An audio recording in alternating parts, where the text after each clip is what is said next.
Abre a sua Bíblia, Mateus capítulo 9, versículos 35 até 10, capítulo 1. Mateus 9, versos 35 a 10, verso 1. A palavra do Senhor nos diz assim: Jesus andava visitando todas as cidades e povoados, e ele ensinava nas sinagogas e anunciava a boa notícia sobre o reino e curava todo tipo de enfermidades e doenças graves das pessoas. E quando Jesus viu a multidão, ficou com muita pena daquela gente, porque eles estavam aflitos e abandonados, como ovelhas sem pastor. E então disse aos discípulos: a colheita é grande, mas os trabalhadores são poucos. Peçam ao dono da plantação que mande mais trabalhadores para fazerem a colheita. Jesus chamou os seus 12 discípulos e lhes deu autoridade para expulsar espíritos maus, curar toda sorte, todas as enfermidades e doenças graves. Querido Senhor, nós estamos aqui cheios da alegria do Teu Espírito, porque até aqui tem nos ajudado o Senhor. Bendito seja o Teu nome, Pai, porque não é um acidente a gente estar aqui nesse lugar hoje, mas é o mover do Teu Espírito, porque o Senhor tem algo especial para cada um de nós. E nessa hora, quando lemos a Tua palavra, eu quero te pedir que o Teu Espírito tenha toda a liberdade de falar conosco. Ó Pai, quem sou eu para poder ministrar alguma coisa a alguém? Eu sou de carne e osso, cheio de defeitos, passo, Senhor, pelas minhas incertezas. Se não fosse a graça do Senhor, que seria de mim?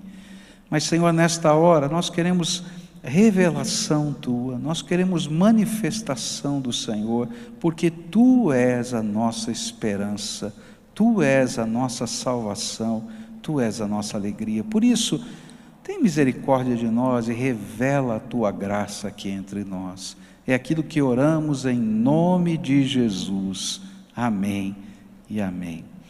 Nós começamos a estudar esse texto e aprendemos qual era o cenário, né? Jesus estava terminando o seu ministério na Galileia, ele queria completar o ministério na Galileia para expandir o seu ministério à Judéia, Pérea e assim também Decápolis, e completar a sua missão. E ele então visitou todas as vilas e cidades da Galileia, cerca de 300 vilas e cidades.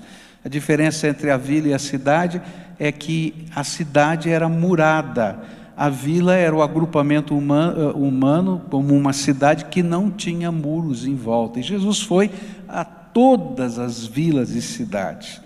Acredita-se que em média, cada vila e cidade da Galileia naquela época, uma região muito populosa, tinha cerca de 15 mil habitantes. Então, a essa altura, por baixo, Jesus já tinha ido ao encontro de cerca de 3 milhões de pessoas, quase que visitando de porta em porta. Ele não ia batendo de porta em porta, mas ele andava pelas ruas da cidade, anunciando a mensagem do Senhor, e então as pessoas podiam ver os seus milagres e ouvir os seus ensinos. E é nesse contexto, depois de toda essa jornada, que Jesus olha para os seus discípulos e diz: a colheita é grande mesmo, mas os trabalhadores são poucos. Peçam ao dono da plantação que mande mais trabalhadores para fazerem a colheita. E esse mandar mais trabalhadores, na língua grega, é uma palavra muito forte, é jogar, arremessar, lançar. Jesus estava pedindo: olha, desperta essa gente, acorda esse povo da sua acomodação e joga dentro desta obra, Senhor, por favor. Nós estamos completando 100 anos, faltam 100 dias para os 100 anos, E esta é a oração de todo esse ministério: Senhor Jesus, desperta a tua igreja e joga essa gente na obra que o Senhor quer fazer. E quando eu falo obra, eu não estou falando de construção, porque a construção, meus irmãos, é apenas um meio. A obra de Deus são pessoas, gente. E aí Jesus faz essa oração e Ele nos ensina que nós devemos unir-nos a Ele nessa oração. Agora, o que Jesus queria que acontecesse em resposta dessa oração? Nós vimos já que a primeira coisa que Ele esperava era que o povo de Deus enxergasse o que Jesus estava vendo nessas vilas e cidades que Ele estava andando. O que Jesus estava vendo? Ele estava vendo o sofrimento das pessoas, gente aflita, gente esfolada pela vida, e Jesus diz assim: abre os olhos dessa gente para enxergar isso. O que Jesus estava vendo? Ele estava vendo gente desesperada, por causa do seu desespero, correndo para um lado e para o outro, desorientada, como uma ovelha que não tem pastor. E ele diz: abre o olho dessa gente para enxergar isso.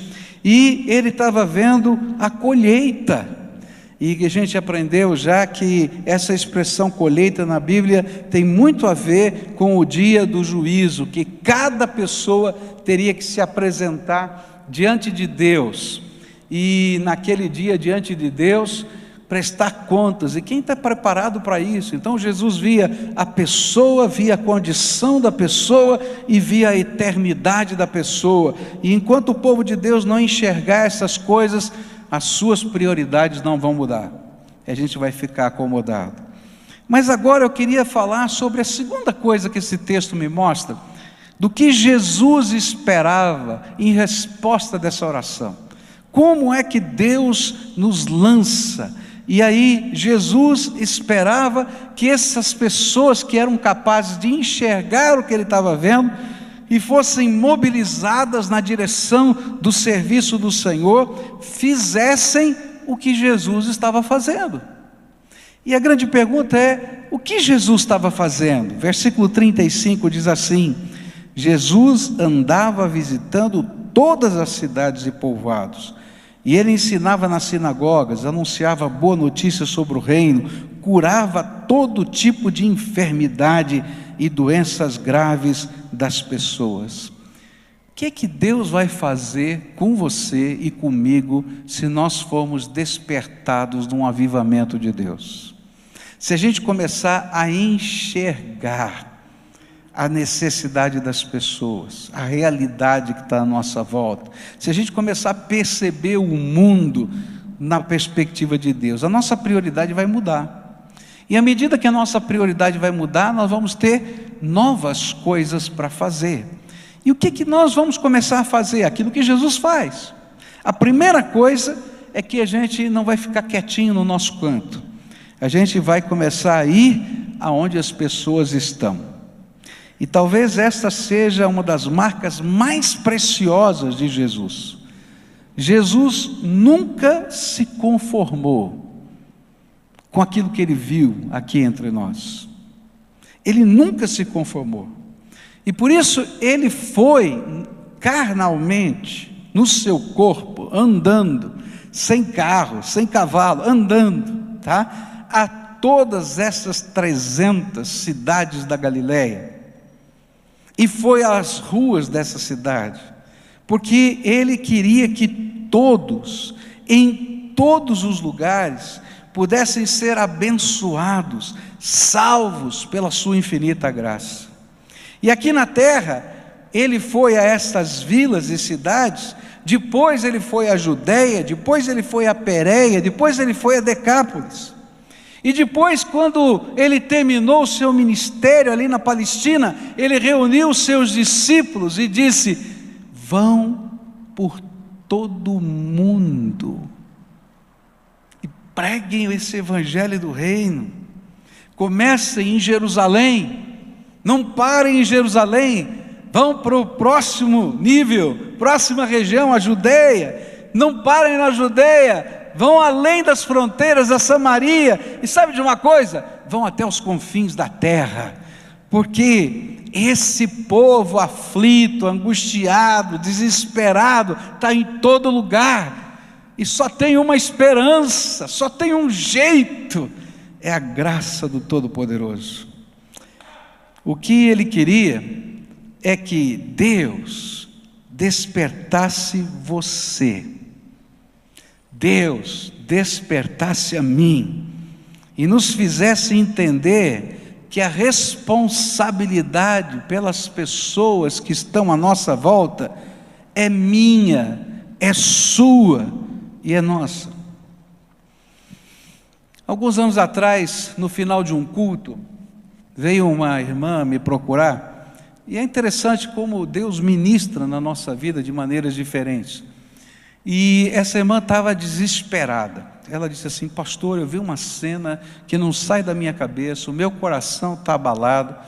Eu moro aqui num dos prédios próximos da igreja, e eu estava olhando pela janela, e num prédio vizinho tinha uma senhora, e essa senhora estava na sacada do prédio, do seu apartamento, e ela começou a se preparar para saltar da sacada. Colocou uma perna, colocou outra perna, sentou ali no beiral e estava tomando coragem para se lançar lá de cima. E a gente vendo pela janela, e bateu aquele desespero: meu Deus, essa mulher vai pular, o que a gente vai fazer, o que vai acontecer? E aí então pega interfone, telefone, outro desce correndo, vai na portaria do outro prédio, manda interfonar para alguém da casa, ir lá socorrer. Eu sei que o desfecho foi bom, aquela senhora foi resgatada por um familiar e ela não se jogou, louvado seja Deus por isso.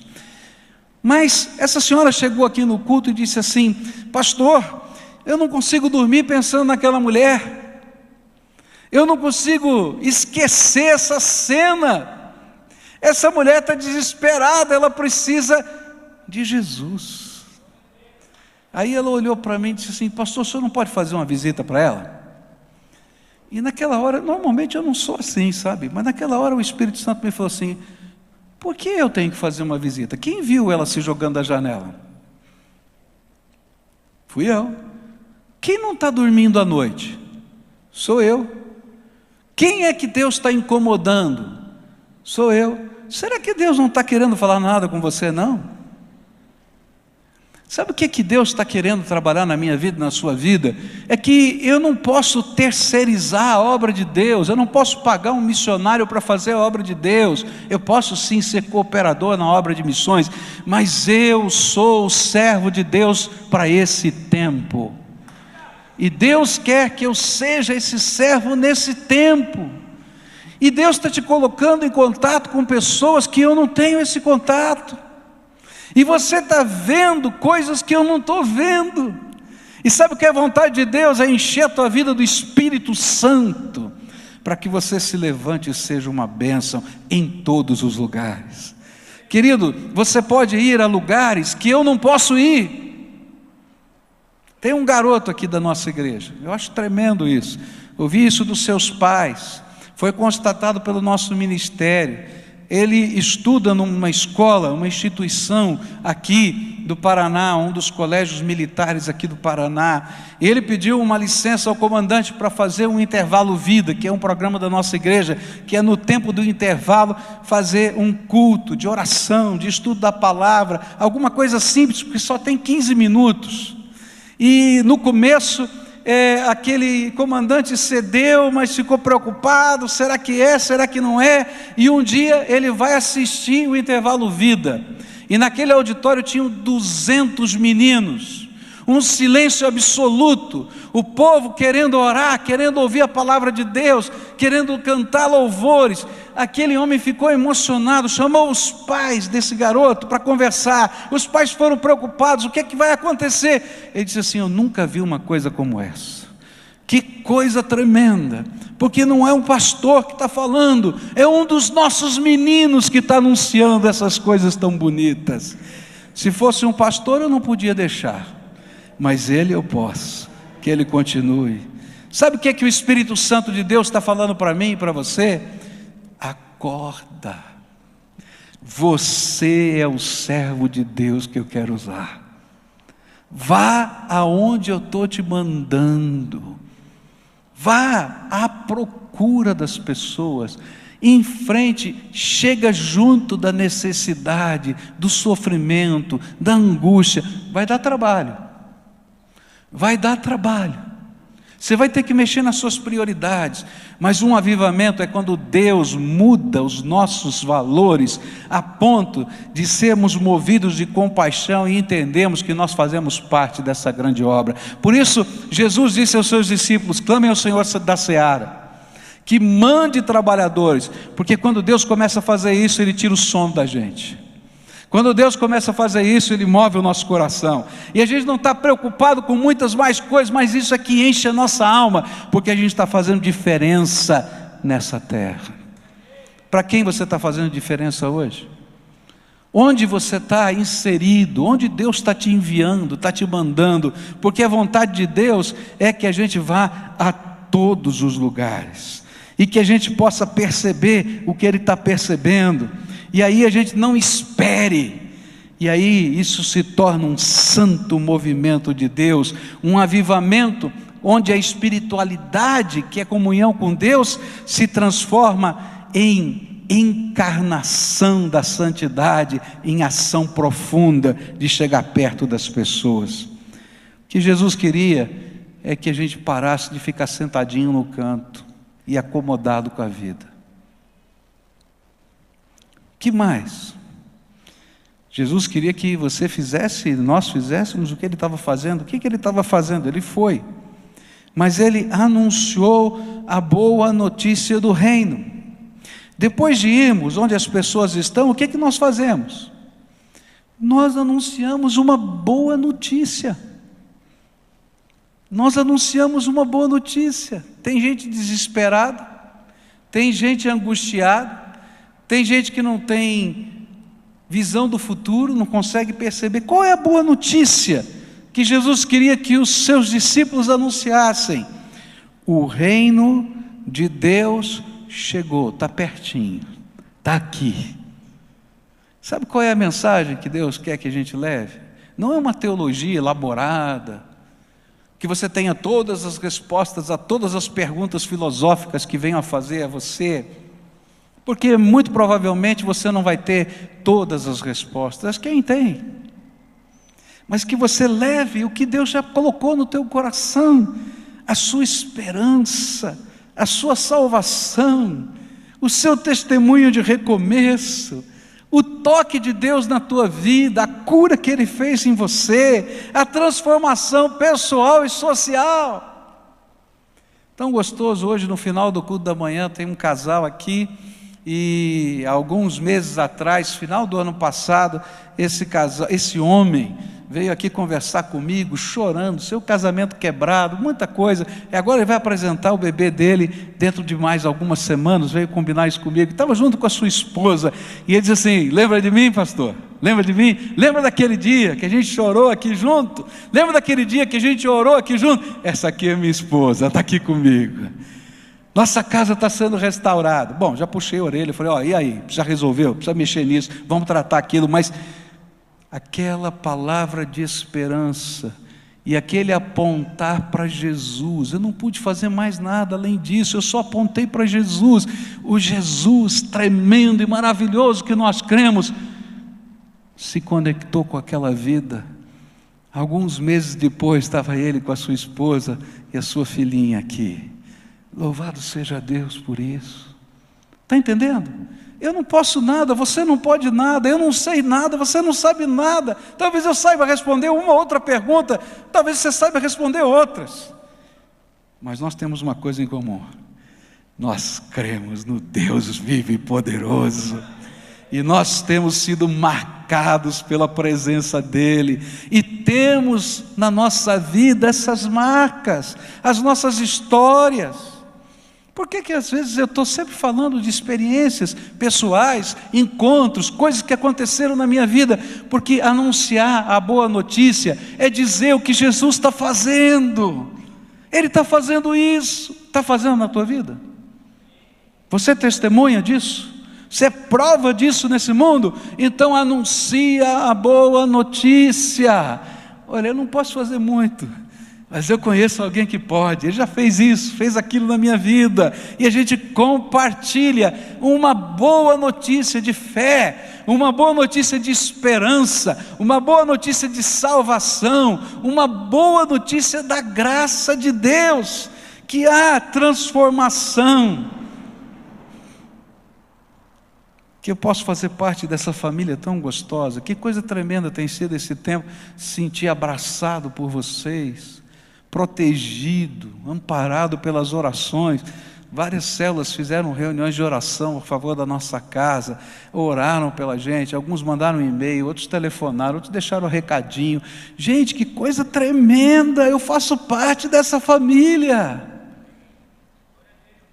Eu tenho a vida eterna, porque Jesus mora no meu coração. Aqueles que estão oprimidos pelo diabo, estão vivendo a libertação do pecado, do mundo, do diabo.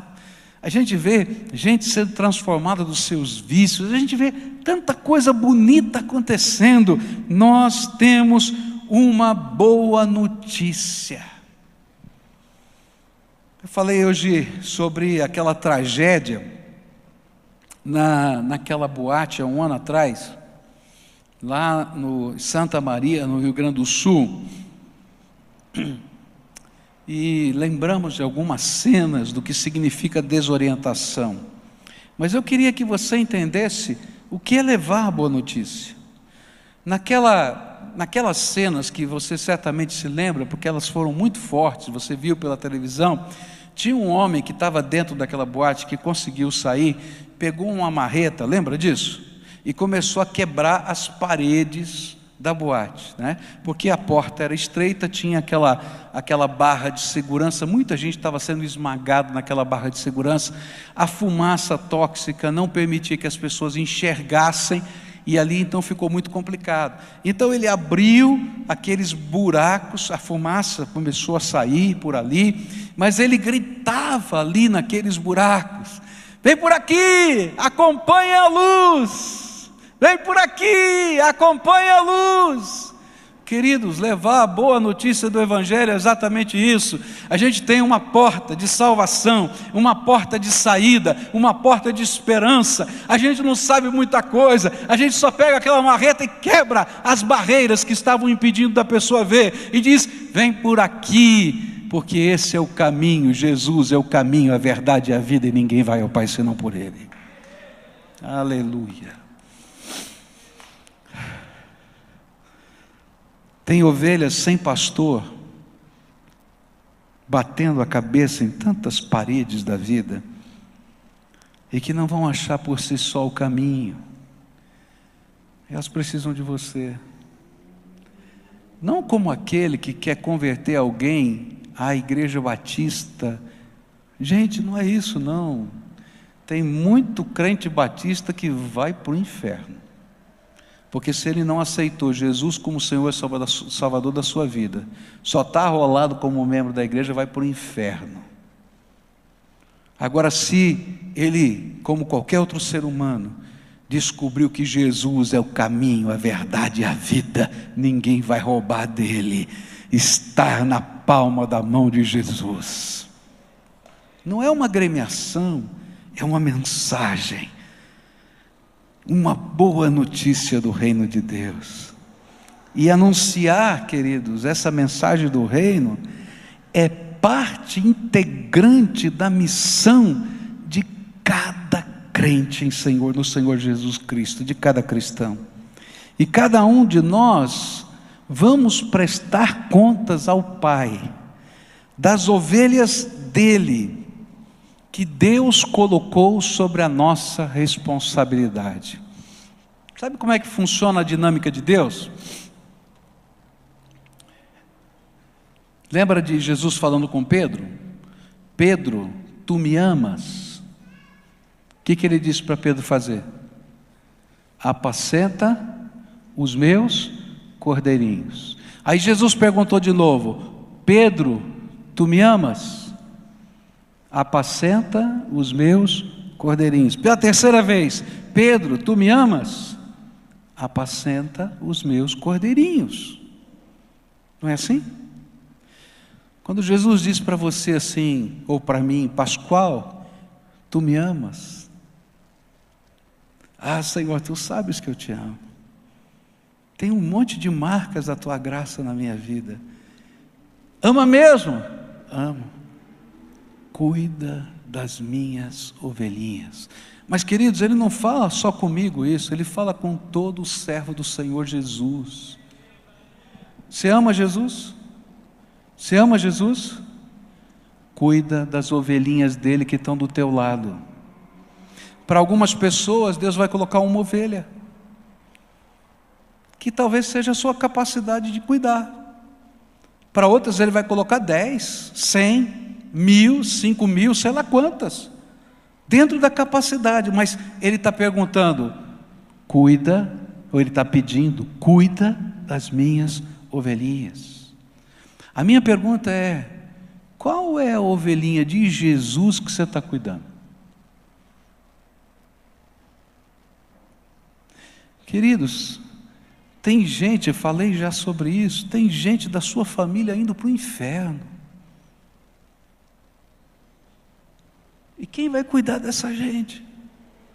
Tem gente que trabalha na tua empresa indo para o inferno. Quem vai cuidar dessa gente? Tem gente sofrendo. Você está vendo. É interessante, um colega meu da Argentina foi pregar nos Estados Unidos e foi convidado por um grupo de mulheres para falar dos pobres da Argentina. E quando ele chegou naquele encontro, ele foi para entrar na igreja, tinham vários homens daqueles homeless, daqueles que não têm teto, sem teto, lá dos Estados Unidos, na escadaria da igreja. Ele foi pedir licença e foi saltando algumas pessoas. E ele então falou sobre os pobres da Argentina, e o povo lá triste com a pobreza na Argentina, e orando pela pobreza na Argentina. E esse meu colega olhou para aquelas senhoras e disse assim: queridas, vocês não precisam olhar para a pobreza da Argentina. Por que vocês não foram na escadaria da igreja? Porque está cheio de pobres lá, eu tive que saltá-los. Não fica só pensando na desgraça que está do outro lado do mundo, mas arregaça a tua manga e começa a fazer alguma coisa para quem está do teu lado. Eu não estou dizendo que você não deva fazer isso também para o outro lado, mas é uma hipocrisia quando a gente só está olhando o outro lado e tem na porta de casa alguém morrendo, do lado do vizinho alguém morrendo, alguém desesperado, e a gente está dizendo: alguém tem que fazer alguma coisa. E Jesus disse assim: te coloquei aí para fazer diferença. Cuida das minhas ovelhas. Sabe o que Jesus queria? Senhor, arranca essa gente da sua acomodação e joga no meio dessa obra, para que eles possam anunciar a mensagem do reino. E é interessante que quando a gente vê isso, a obra de Deus não termina só quando a gente anuncia. Na verdade, quando eu leio esse texto, eu descubro que Jesus não começa dizendo apenas para a gente ir a todos os lugares e para anunciar a mensagem do reino. Na verdade, a ordem aqui está invertida por mim. Ele diz: ensine essas pessoas, anuncie a mensagem do reino. E talvez a gente tenha que entender isso aqui no contexto de ênfase do Senhor Jesus, porque o mero anúncio da esperança, da fé e da salvação não termina ali.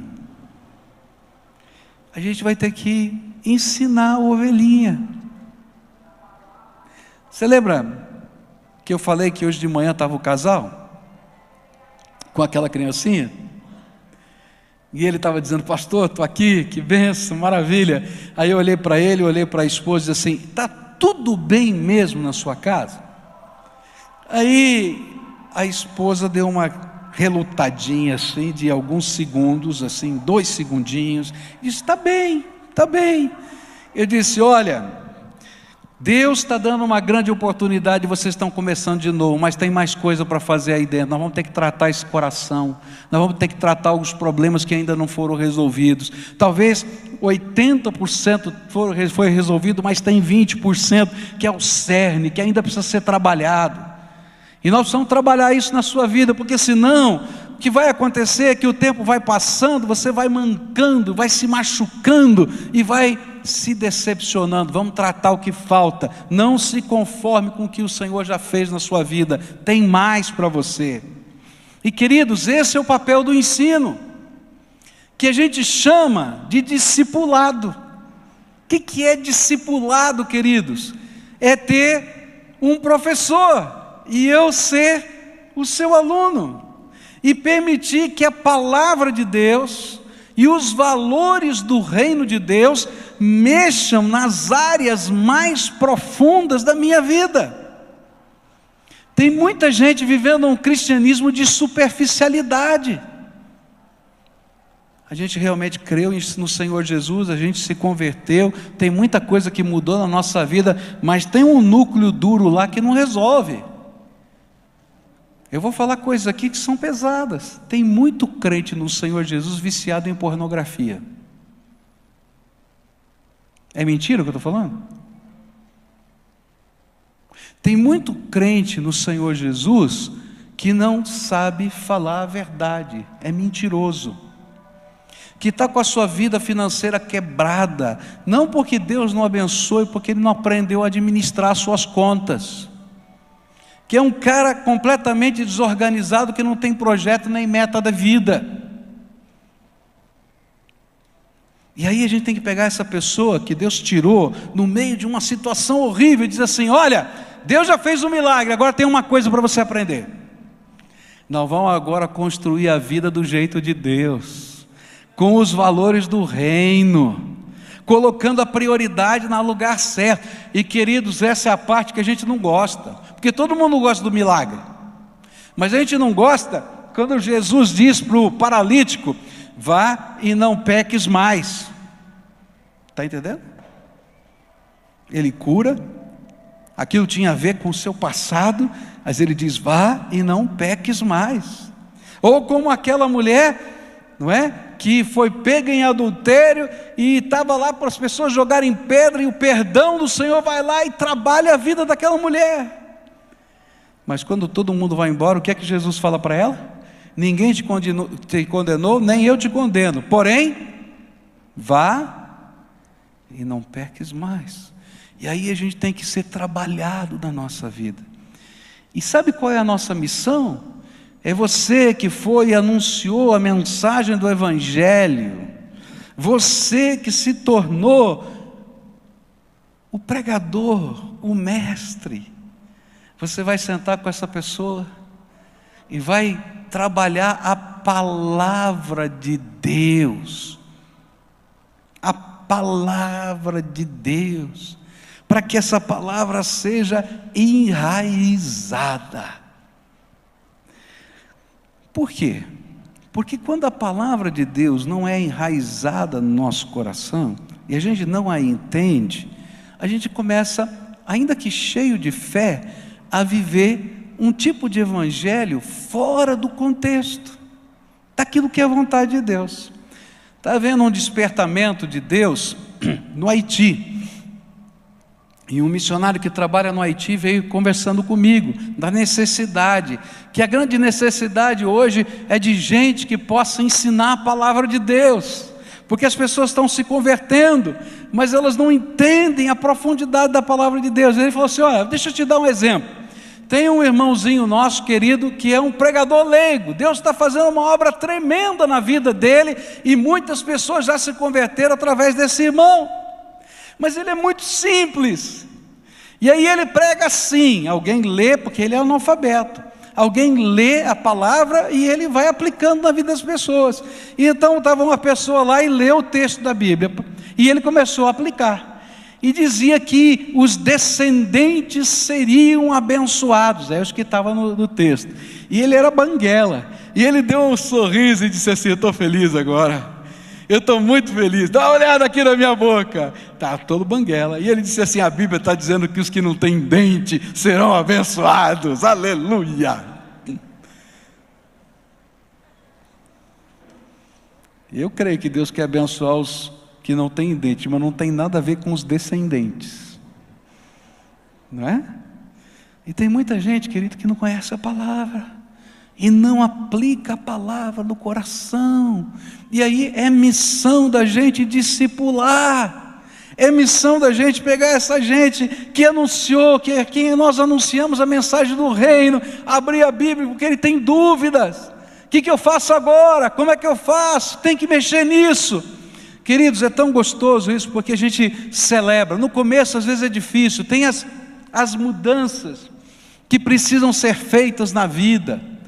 Queridos, eu estava uma vez conversando com um casal, preparando para o casamento, eles noivos, e aqueles noivos estavam vivendo juntos.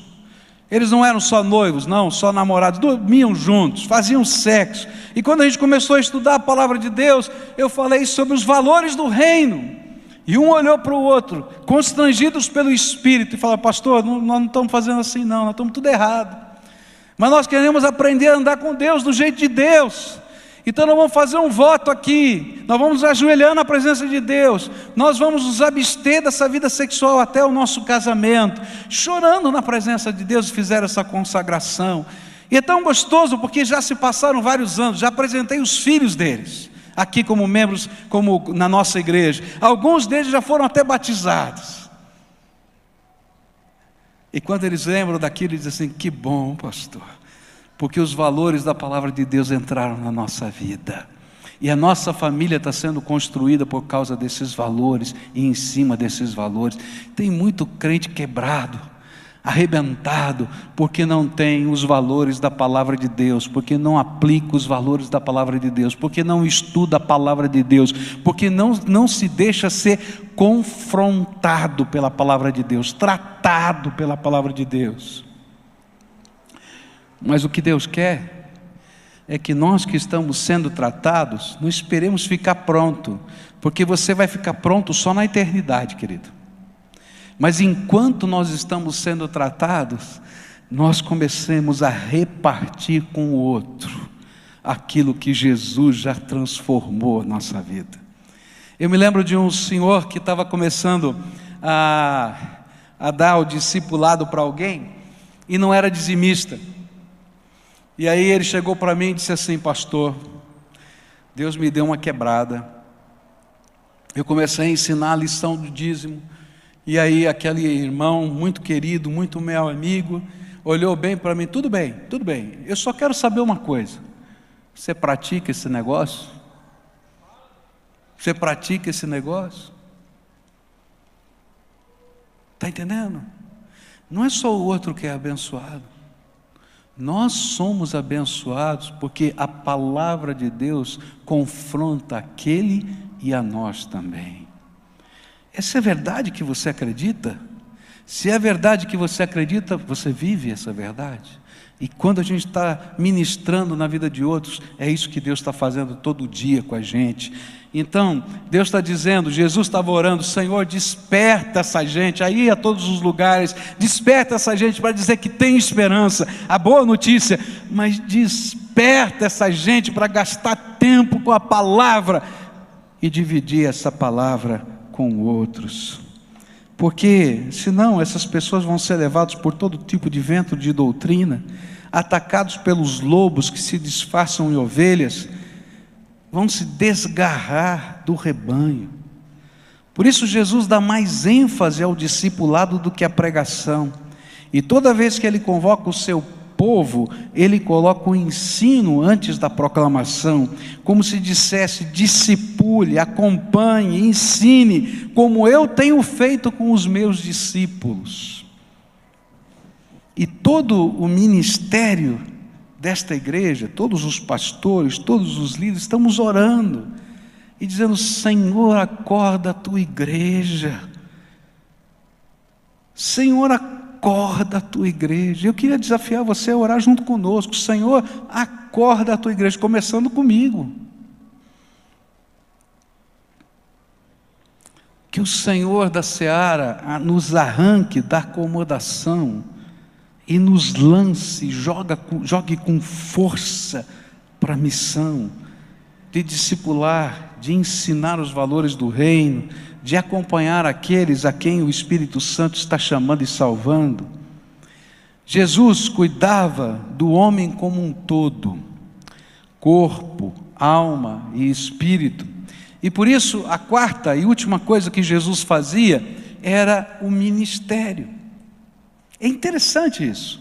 Jesus está dizendo: desperta esse povo para fazer o que eu estou fazendo. Ir a todas as cidades, trabalhar com essa gente, trabalhar essas vidas, anunciar a boa notícia do reino, levar a palavra como um novo valor, mas não para aí não. Mas transformar palavra em ação. Isso é ministério. Ministério é quando a minha palavra se transforma em missão e ação. A palavra de Deus se transforma em serviço. E aí Jesus vai dizer para eles que esse ministério tem impactos tremendos.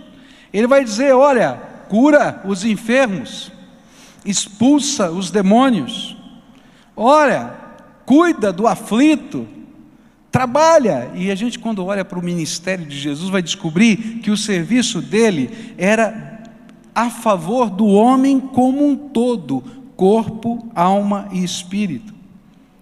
Jesus não se importava só com o juízo final, ele se importava com todas as dimensões da vida. Por isso ele curava, ele expulsava demônios, ele dava pão aos famintos, ele tocava os leprosos. Gente, tocar o leproso era tocar a pessoa mais solitária da terra, porque ele tinha que andar com um sino na mão e dizendo: leproso, e todo mundo que chegava perto, todo mundo que por onde ele passava corria para os lados, porque ele era a maldição que entrava. Ninguém podia tocar nele, quanto mais chegar perto. E ele foi lá e tocou os leprosos, para dizer: você não está sozinho, estamos juntos aqui. E é interessante quando a gente estuda a história, que isso ficou encarnado no coração dos crentes do primeiro século, do século I da era cristã.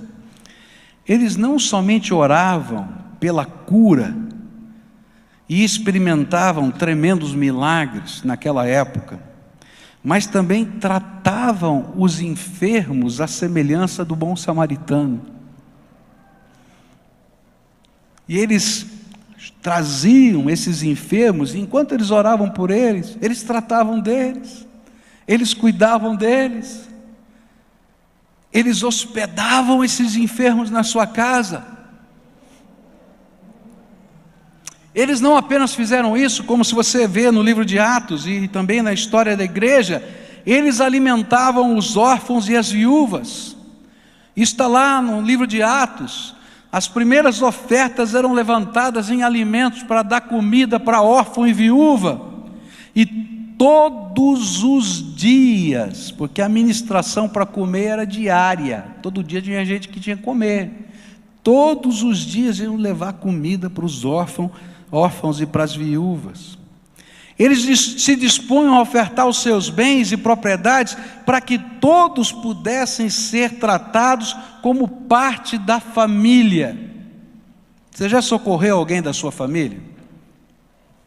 Você já vendeu um bem para dar de presente ou colocar aquele recurso para socorrer um membro da sua família?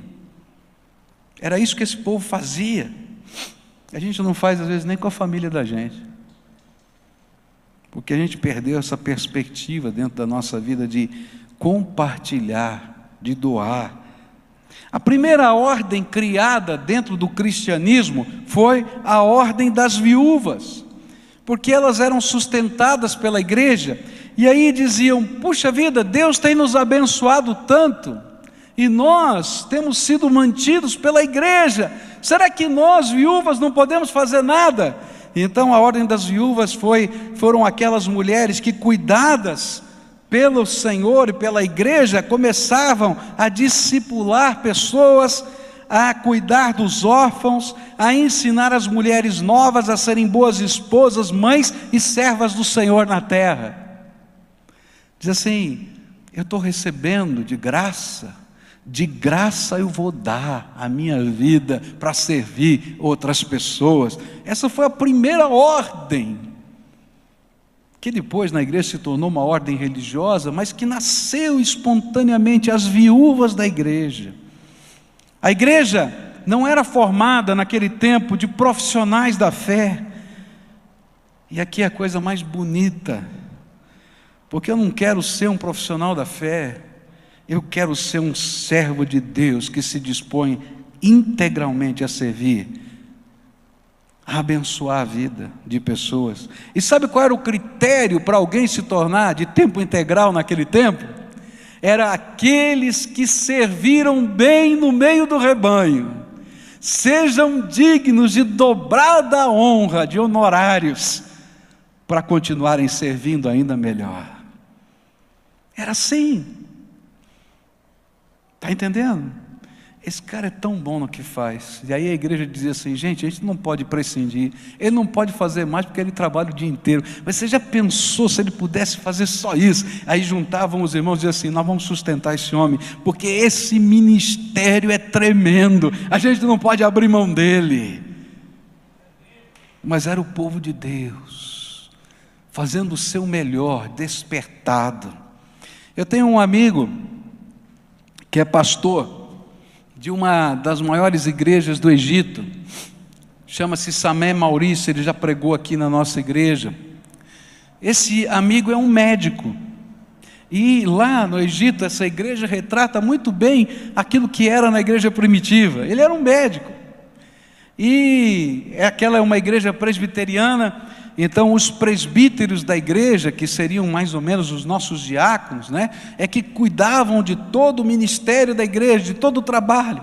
E ele era o presidente do presbitério, e estava lá organizando, e o trabalho de Deus cresceu. No Egito, um lugar que é proibido pregar o evangelho, aquela igreja tem mais de 8.000 membros, numa das praças principais da cidade, um milagre de Deus, tremendo.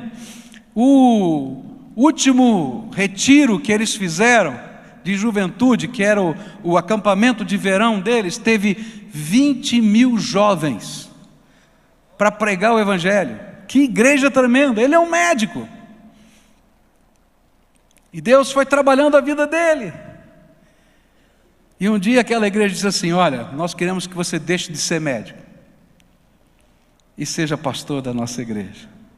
Você pode imaginar a luta do coração dele. Ele disse: tá bom, eu vou. E aí parou o seu consultório, parou o hospital, parou tudo, e está lá como pastor daquela igreja. E aí aconteceu essa revolução há 2 anos atrás, lá na praça. A igreja fica bem naquela praça que vocês veem no jornal, que fazem as revoluções ali, lá em Cairo, as manifestações ali em Cairo.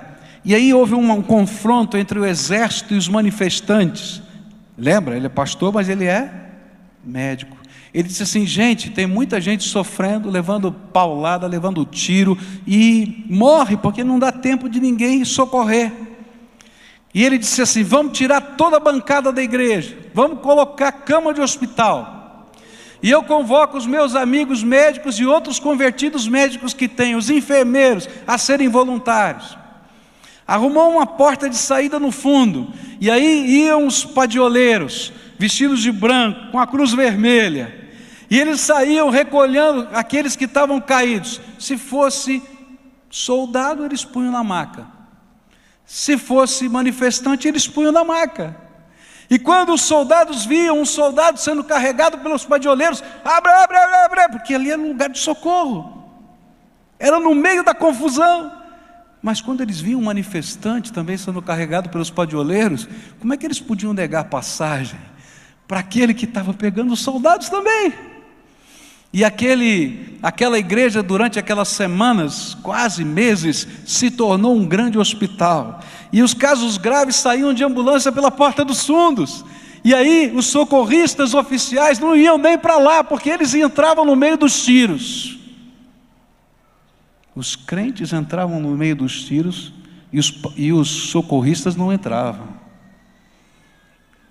Terminou tudo aquilo. E aquele pastor, médico, homem de Deus, que entendeu que a missão são as pessoas, ele não é um profissional da fé, espalhou pela cidade um convite para que celebrassem juntos, inimigos e amigos, favoráveis e contrários à revolução, naquela igreja, o Ano Novo. Sabe o que aconteceu? Colocaram telões para o lado de fora, a igreja não comporta isso, e vieram dos egípcios 40.000 pessoas. O culto começou dentro do templo, e como havia uma grande multidão fora, eles decidiram sair do templo, de mãos dadas, e começaram a marchar pela cidade, cantando louvores a Deus. 40.000 pessoas. Queridos, Deus não quer uma revolução espiritual promovida por profissionais da fé. Ele quer o povo de Deus servindo, fazendo ministérios, fazendo a obra de Deus, abrindo a porta, colocando a roupa de padioleiro. É quando Jesus, que está em nós, e a sua palavra que está em nós, se encarna em ações tremendas do reino de Deus. Deus quer que o seu povo cuide das suas ovelhas. Sabe o que eu oro a Deus? Senhor, levanta o teu povo. E sabe o que vai acontecer se Deus levantar o seu povo? É que não apenas nós iremos a todos os lugares que Deus quiser, não apenas anunciaremos a boa notícia do reino, não apenas ensinaremos a palavra de Deus, mas nós vamos curar os enfermos, nós vamos expulsar os demônios, e vão surgir os mais diferentes ministérios. E sabe o que é gostoso? É que um ministério não nasce porque a liderança determina que ele tenha que nascer. Ele nasce porque o povo de Deus se levanta e enxerga o que eu não posso ver. Sabe como é que um ministério nasce? É quando você diz assim: precisamos fazer alguma coisa. O ministério de surdos começou aqui na nossa igreja porque tinha um surdo, o Fausto, que é membro da nossa igreja. E tinha uma professora de ensino especial. Ele vinha na igreja, ele não entendia nada. E aquela professora começou a tentar traduzir para ele. Mas ficou só no Fausto. E aí, porque tinha o Fausto aqui, apareceu o Salomão. E um dia o Salomão chegou aqui e foi na minha sala.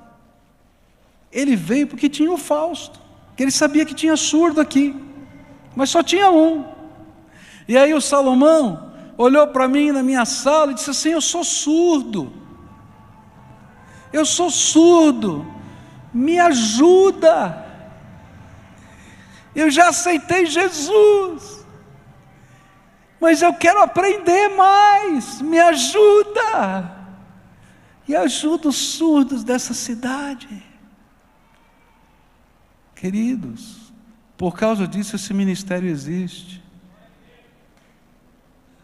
Deus foi levantando gente que foi aprendendo. Pastores passaram por aí, mas do meio do povo Deus levantou gente. Assim foram os outros ministérios, queridos. As coisas acontecem assim porque Deus levanta pessoas que enxergam o que a gente não é capaz de enxergar e se dispõem a fazer, porque elas são motivadas por Deus e lançadas na obra. Está dando para entender? O que é que eu espero de você? O que a palavra de Deus está esperando que aconteça? Qual é a resposta? A oração de Jesus era que Deus movesse o seu povo primeiro, para ver o que ele estava vendo, e tivessem a mesma compaixão que ele tinha. Mas era também para que fossem movidos, lançados, jogados com força pelo Espírito Santo de Deus, para fazerem o que Jesus estava fazendo: ir, pregar, ensinar e cuidar das suas ovelhas em todas as dimensões do corpo, da alma e do espírito. Eu sonho com esse tipo de avivamento. Gente indo aos condomínios onde moram, aos parentes que estão indo para o inferno, aos desvalidos dessa terra que não tem esperança, a todos os homens e mulheres em todos os lugares que precisam de Jesus. Eu sonho com gente cheia do Espírito, pregando a boa notícia da esperança, da salvação, da resposta de Deus. Eu sonho com gente que não tenha medo de investir tempo ensinando os valores do reino. Eu sonho com gente servindo em ministérios os mais diversos, que possam tratar o homem como um todo. E querido, você faz parte desse sonho.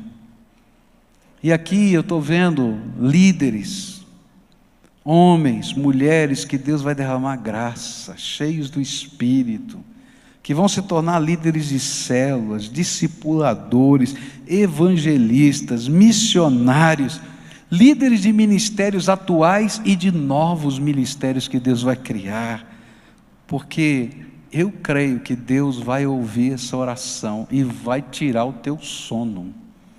Minha oração: Senhor, não deixa esse povo dormir. Chacoalha, coloca um sonho, coloca uma visão, coloca uma missão do teu reino. Se você abrir a página 27 da sua revista, tem alguma coisa prática que você pode fazer agora. E esse vai ser o apelo do sermão. Eu queria convocar você a não apenas ouvir essa mensagem, mas encarnar essa mensagem e responder essa mensagem.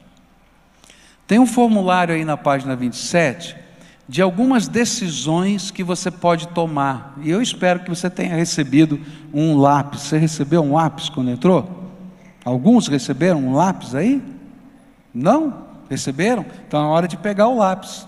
E tem um raminho aí, não tem? Como se fosse de trigo. É porque a seara, a colheita é muito grande. Faltam trabalhadores para essa seara. Eu estou pedindo a Deus que levante você. Está entendendo? Eu preciso de gente que queira se dispor a servir, de gente que queira se dispor a ser treinada, de gente que queira se dispor a, enquanto treina, já trabalhar.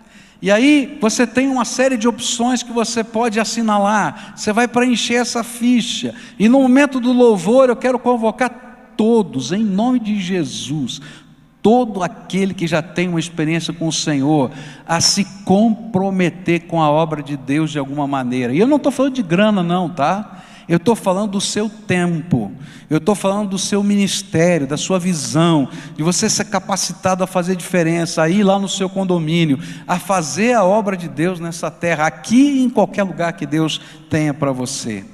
E olha, se você atendeu esse desafio de Deus na sua vida, o primeiro encontro é sábado que vem de manhã. Sábado que vem, 9 horas da manhã, eu vou ter um encontro com os líderes. Quem são os líderes? Os que se dispõem a servir. Porque no reino de Deus, o líder é quem serve, não é quem manda. No mundo é quem manda, mas no reino de Deus é quem pega a toalha e a bacia para lavar o pé do outro. Esse é líder. Então, se você está disponível para servir, então vem para cá, porque eu tenho que ter uma conversa séria com você, focada no nosso propósito.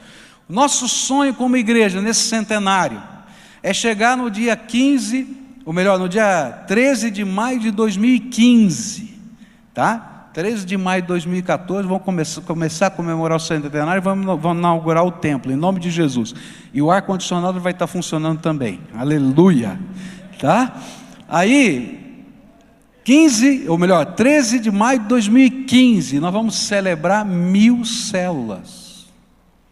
Você já pensou que coisa tremenda? 1000 lugares diferentes dessa cidade, onde o povo de Deus vai estar orando, vai estar compartilhando a palavra, vai estar discipulando, anunciando a mensagem do Evangelho. Pastor Marcino, temos que conversar. Tem um irmão aqui que vai embora quinta-feira, é membro da nossa igreja, está trabalhando na China, e disse assim: já abriu uma célula na China, posso me tornar célula, uma dessas 1000? Eu disse: aleluia, porque é para todos os lugares. Então você tem uma missão, vai atrás do homem essa semana, que quinta-feira ele vai para a China, tá? Então ele quer, assim nasceu uma igreja lá em Portugal, não foi?